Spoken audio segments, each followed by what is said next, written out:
Astro ഹീലിംഗിൻ്റെ പുതിയൊരു എപ്പിസോഡിലേക്ക് എല്ലാവർക്കും സ്വാഗതം. അടുത്ത 30 മാസത്തിനുള്ളിൽ നിങ്ങളുടെ ജീവിതത്തിലേക്ക് വരാൻ പോകുന്ന മാറ്റങ്ങൾ എന്താണ്, നിങ്ങളുടെ കറണ്ട് എനർജീസ് എന്താണ്, ഇങ്ങനെയുള്ള കാര്യങ്ങളാണ് നമ്മൾ ഇന്ന് നോക്കുന്നത്. അപ്പോൾ ഇതൊരു ജനറൽ റീഡിംഗ് ആണ്. അപ്പോൾ നമുക്ക് റീഡിങ്ങിലേക്ക് പോകാം. ഇവിടെ 10 ഓഫ് കപ്സും അതുപോലെ 9 ഓഫ് കപ്സും വന്നിട്ടുണ്ട്. ഇത് വളരെ നല്ല ഒരു കോമ്പിനേഷനാണ്. ഇത് പറയുന്നത് നിങ്ങളുടെ എന്തോ ഒരു വലിയ ആഗ്രഹം, അല്ലെങ്കിൽ ഒരുപാട് നാളായിട്ട് നടക്കണമെന്ന് ചിന്തിക്കുന്ന ആ ഒരു ആഗ്രഹം നടക്കുന്നതിനെയാണ് സൂചിപ്പിക്കുന്നത്. എന്തെങ്കിലും ചില കാര്യങ്ങൾ അല്ലെങ്കിൽ ജോലികളോ ഒക്കെ പകുതി വഴിയിൽ നിന്ന് പോയിട്ടുണ്ടെങ്കിൽ ഫൈനലി അത് നടക്കുന്നതായിട്ടാണ് കാണുന്നത്. നല്ല പോസിറ്റീവായിട്ടുള്ള വാർത്തകൾ, പോസിറ്റിവിറ്റി ഒക്കെയാണ് ഇവിടെ കാണുന്നത്. ഇപ്പോൾ വിവാഹം നോക്കുന്നവർക്കൊക്കെ ആണെങ്കിൽ വിവാഹാലോചനകളൊക്കെ വരാനുള്ള സാധ്യതകൾ കാണുന്നുണ്ട്. ആലോചനകളൊക്കെ വന്നവർക്കാണെങ്കിൽ കല്യാണമൊക്കെ ഉറപ്പിക്കുന്നതാകാം. അതുപോലെ തന്നെ കരിയറിലും നല്ല രീതിയിലുള്ള ഒരു ഗ്രോത്ത് കാണുന്നുണ്ട്. വളരെ നല്ല ഒരു വൈബ്രേഷനാണ് കാണുന്നത്.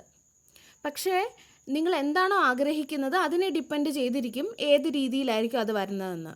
പക്ഷേ വളരെ പോസിറ്റീവായിട്ടുള്ള രീതിയിലുള്ള വൈബ്രേഷൻസ് ആണ് കാണുന്നത്. ഇനി നിങ്ങൾക്ക് എന്തെങ്കിലും ഒരു സ്പെസിഫിക് ആയിട്ടുള്ള ആഗ്രഹം ഉണ്ടാകണമെന്നുമില്ല, അല്ലെങ്കിൽ അത് നടക്കുന്നതിനായിട്ട് നിങ്ങൾ കാത്തിരിക്കുന്നു, അത് നടക്കുന്നു എന്ന് തന്നെ വേണമെന്നില്ല. ഇപ്പം നിങ്ങൾക്ക് അങ്ങനെ ഒരു ആഗ്രഹമൊന്നും ഇല്ല എങ്കിൽ പോലും നിങ്ങൾ നിങ്ങളുടെ ജീവിതത്തിൽ കൂടുതൽ സന്തോഷത്തോടെ സമാധാനത്തോടെ വളരെ നല്ലതായിട്ട് ഇരിക്കുന്നതുമാകാം. ഇങ്ങനെയുമാകാം ആ ഒരു എനർജി എന്ന് പറയുന്നത്. അതും വളരെ പ്രധാനപ്പെട്ട കാര്യമാണല്ലോ. അതായത് മനസ്സമാധാനത്തോടെ ഇരിക്കുന്നത്, അങ്ങനെ ഇരിക്കാൻ സാധിക്കുന്നത്. അതുപോലെ നിങ്ങളിപ്പോൾ ചെയ്തുകൊണ്ടിരിക്കുന്ന കാര്യങ്ങൾ അതെന്ത് തന്നെ ആയാലും ഈ ഒരു 30 ദിവസത്തിൻ്റെ ആദ്യത്തെ ഘട്ടത്തിൽ വളരെ വേഗത്തിൽ മുന്നോട്ട് പോകും എന്ന് കാണുന്നുണ്ട്.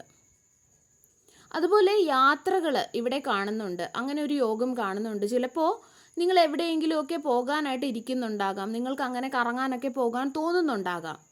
അതുമല്ലെങ്കിൽ ജോലി സംബന്ധമായിട്ടുള്ളൊരു യാത്രയും ആകാം. ഇനി റിലേഷൻഷിപ്പിൻ്റെ കാര്യം നോക്കുകയാണെങ്കിൽ ഒരു റീകൺസിലേഷനൊക്കെയുള്ള യോഗം കാണുന്നുണ്ട്. പ്രപ്പോസൽസ് വരാനും അത് ഉറപ്പിക്കാനും കമ്മിറ്റ്മെൻറ്റോടു കൂടിയുള്ള ഒരു ബന്ധത്തിലൊക്കെ ചെല്ലാനും ഒക്കെ വളരെ പോസിറ്റീവായിട്ടുള്ള ഒരു സമയമാണ് ഇതെന്ന് കാണുന്നു. നിങ്ങളെക്കുറിച്ച് പറയുകയാണെങ്കിൽ ആദ്യത്തെ കാര്യം, നിങ്ങൾ നിങ്ങളുടെ ഉള്ളിൽ തന്നെ കൂടുതൽ പോസിറ്റീവ് ആകുന്നതും നല്ല ഒരു ഫീലിംഗ് നിങ്ങൾക്കുണ്ടാകുന്നതുമാണ് ഇവിടെ കാണുന്നത്. അതുപോലെ നിങ്ങളുടെ ബന്ധങ്ങൾ, അത് ഏത് തരത്തിലുള്ള ബന്ധം ആയിക്കോട്ടെ, അവിടെയൊക്കെയും ആ ഒരു ബന്ധങ്ങൾ കൂടുതൽ സ്ട്രോങ് ആകുന്നതായിട്ട് കാണാം. അതിപ്പോൾ നിങ്ങളുടെ സുഹൃത്തുക്കളുമൊത്തുള്ളൊരു ബന്ധമായാലും, അല്ലെങ്കിൽ നിങ്ങളുടെ ലവ് ലൈഫുമായിട്ട് ബന്ധപ്പെട്ട അതായാലും, അല്ലെങ്കിൽ മാരീഡ് ലൈഫുമായിട്ട് ബന്ധപ്പെട്ടതായാലും, നിങ്ങളുടെ കുടുംബമായിട്ടുള്ള ആ ഒരു ബന്ധമായാലും, ആ ഒരു ബന്ധങ്ങളിലൊക്കെ ഐക്യത കൈവരുന്നതായിട്ട് കാണുന്നുണ്ട്. അതുപോലെ ഇവിടെ നൈറ്റ് ഓഫ് കപ്സ് വളരെ ബ്യൂട്ടിഫുൾ ആയിട്ടുള്ളൊരു കാർഡാണ്. ഈ ഒരു കാർഡ് സൂചിപ്പിക്കുന്നത് ഈ ഒരു 30 ദിവസത്തിൻ്റെ അവസാന ഘട്ടത്തിലേക്ക് നിങ്ങൾ കടക്കുമ്പോൾ നിങ്ങൾ ചെയ്തുകൊണ്ടിരുന്ന ജോലികൾ അല്ലെങ്കിൽ മറ്റു കാര്യങ്ങൾ ഒക്കെ കുറച്ച് സ്ലോ ആകുന്നത് പോലെ നിങ്ങൾക്ക് തോന്നിയേക്കാം. പക്ഷേ അത് സാരമില്ല. കാരണം ഈ ഒരു 30 ദിവസത്തിൻ്റെ ആദ്യത്തെ ഘട്ടത്തിലും അതുപോലെ പകുതിയിലുമൊക്കെ നിങ്ങളുടെ എനർജി വളരെ ഹൈ ആയിട്ടാണ് കാണുന്നത്. അതുപോലെ ചെയ്യുന്ന കാര്യങ്ങളും വളരെ നല്ല രീതിയിൽ നിങ്ങൾക്ക് റിസൾട്ട് നൽകും. പക്ഷേ അവസാന ഘട്ടത്തിലേക്ക് കടക്കുമ്പോൾ ചെറിയ രീതിയിൽ കാര്യങ്ങൾ സ്ലോ ആകും. അത് പ്രശ്നമുള്ളതല്ല. ചെറിയൊരു മന്ദത നിങ്ങൾക്ക് ഫീൽ ചെയ്തേക്കാം. പക്ഷേ നിങ്ങൾ ഗീവ് അപ്പ് ചെയ്യരുത്. ആ ചെയ്തുകൊണ്ടിരിക്കുന്ന കാര്യം നിർത്തരുത്. അത് ചെയ്തുകൊണ്ടേയിരിക്കുക. അതുപോലെ മറ്റൊരു കാര്യം ഇവിടെ കാണുന്നത്, നിങ്ങൾ കള്ളം പറയരുത്. പറയേണ്ടുന്ന സാഹചര്യങ്ങൾ നിങ്ങൾക്ക് വന്നാൽ പോലും നിങ്ങൾ ആ ഒരു വഴി തിരഞ്ഞെടുക്കരുത്. അതായിരിക്കും നിങ്ങൾക്ക് ഈ ഒരു സമയത്ത് നല്ലത്. അത് നിങ്ങൾ അവോയ്ഡ് ചെയ്യുക. ഇത് നിങ്ങൾക്കുള്ള ഒരു സ്പെഷ്യൽ മെസ്സേജാണ്. ഈ ഒരു സമയം സത്യം പറയുക, അതാണ് നിങ്ങൾക്ക് ഏറ്റവും നല്ലത്. അത് ശ്രദ്ധിക്കുക. അതുപോലെ പേപ്പർ വർക്ക്സ് അല്ലെങ്കിൽ ഡോക്യുമെൻറ്റ്സ്, ഈ ഒരു കാര്യങ്ങൾക്കായിട്ടൊക്കെ ശ്രമിച്ചുകൊണ്ടിരിക്കുന്ന വ്യക്തികളുണ്ടെങ്കിൽ നിങ്ങൾ എന്തെങ്കിലും ഒരു ഷോർട്ട് കട്ടിൽ കൂടി അത് നേടിയെടുക്കാനായിട്ട് ശ്രമിക്കുന്നത് നിങ്ങൾക്ക് ഈ ഒരു സമയത്ത് നല്ലതായിരിക്കില്ല. ആ ഒരു കാര്യം കൂടി നിങ്ങൾ ശ്രദ്ധിക്കുക. അതല്ലാതെ ബാക്കിയെല്ലാം നല്ല രീതിയിൽ മുന്നോട്ട് പോകുന്നതായിട്ട് കാണുന്നു. ഈ ഒരു 30 ദിവസത്തിൻ്റെ ആദ്യത്തെയും പകുതിയും ആ ഒരു സമയത്ത് നിങ്ങൾക്ക് എഡ്യൂക്കേഷൻ, നിങ്ങളുടെ കരിയർ, എന്തെങ്കിലും പരീക്ഷകൾക്ക് പ്രിപ്പയർ ചെയ്യുന്നുണ്ടെങ്കിൽ, അല്ലെങ്കിൽ ഒരു ജോലി കിട്ടുന്നതിനായിട്ടൊക്കെ ശ്രമിക്കുന്നുണ്ടെങ്കിൽ, ബിസിനസ്സിൻ്റെ ഗ്രോത്തിനായിട്ട് നോക്കുന്നുണ്ടെങ്കിൽ, ഈ ഒരു സ്ഥലങ്ങളിലൊക്കെ ഒരു ഗ്രോത്ത് ആണ് കാണുന്നത്. വളരെ നല്ല എനർജീസാണ് ഈ മേഖലകളിലൊക്കെ കാണുന്നത്. അതുപോലെ റിലേഷൻഷിപ്പിൻ്റെ കാര്യത്തിലും ആദ്യത്തെയും പകുതി ആ ഒരു ഘട്ടത്തിൽ വളരെ നല്ലൊരു എനർജിയാണ് കാണുന്നത്. ഇവിടെ നമുക്ക് കപ്സിൻ്റെ കാർഡ് ഒരുപാട് കിട്ടിയിട്ടുണ്ട്. അതുകൊണ്ട് തന്നെ ഇതെല്ലാം പറയുന്നത് ഇമോഷൻസ്, ലവ്, ഹീലിംഗ്, സംരക്ഷണം, കമ്മിറ്റ്മെൻറ്റ്, ഇതൊക്കെയാണ് പറയുന്നത്. ഇവിടെ കൂടുതലും ഒരു റൊമാൻറ്റിക് ലവ് റിലേഷൻഷിപ്പുമായിട്ട് ബന്ധപ്പെട്ടാണ് കാണുന്നത്. പക്ഷേ അതാവണമെന്നില്ല. നിങ്ങൾ ഏതൊരു സിറ്റുവേഷനിലാണുള്ളത് അതിനെ ഡിപ്പെൻഡ് ചെയ്തിരിക്കും. ഇപ്പം നിങ്ങൾ സിംഗിളൊക്കെ ആണെങ്കിൽ നിങ്ങളുടെ ലൈഫിൽ സമാധാനം കിട്ടുന്നതാകാം, അല്ലെങ്കിൽ നിങ്ങൾ ആഗ്രഹിക്കുന്ന രീതിയിലുള്ള ഒരു പ്രപ്പോസൽസ് വരുന്നതാകാം, അങ്ങനെയാകാം. ഇനി നിങ്ങൾ ചെറിയ ചെറിയ വഴക്കൊക്കെ ഉണ്ടായിട്ടുള്ള വ്യക്തികളാണെങ്കിൽ നിങ്ങളുടെ വ്യക്തിയും നിങ്ങളും സംസാരിക്കുന്നതും മനസ്സിലാക്കുന്നതും ഒരു കമ്മ്യൂണിക്കേഷൻ മാത്രമല്ല, അപ്പുറത്ത് നിൽക്കുന്ന വ്യക്തി നമ്മൾ കമ്മ്യൂണിക്കേറ്റ് ചെയ്താലും അവരെങ്ങനെ എടുക്കുന്നു എന്നുള്ളതാണ് ഏറ്റവും പ്രധാനം. നമ്മൾ പറയുന്നത് അവർക്ക് മനസ്സിലാകുന്നുണ്ടോ എന്നുള്ളതാണ് പ്രധാനം. അവർ മനസ്സിലാക്കുന്നതൊക്കെ കാണാം.